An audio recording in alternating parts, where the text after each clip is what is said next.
একটা সম্পর্কের শুরুর আগ মুহূর্ত কি অসাধারণ হয়, তাই না? কত মনোযোগ নিয়ে কথার সংখ্যা বাড়াতে থাকে দুজন মানুষ।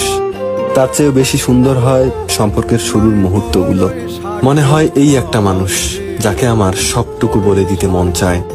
শুরুর দিনগুলোতে অনেক সুন্দর সুন্দর স্মৃতির জন্ম হয়। দুজন মিলে একে অপরকে নিয়ে কত স্বপ্ন দেখে ফেলে মানুষ।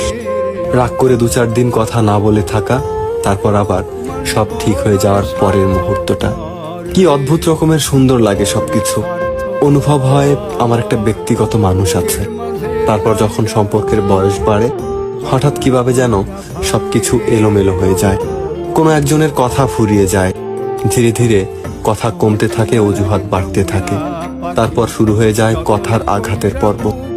আচমকা যেন হঠাৎ করেই শুরুর দিনগুলো হারিয়ে যায়। একদিন সব স্বাভাবিক হয়ে যাবে এই ভেবে কেউ একজন অপেক্ষা করে যায়। অন্য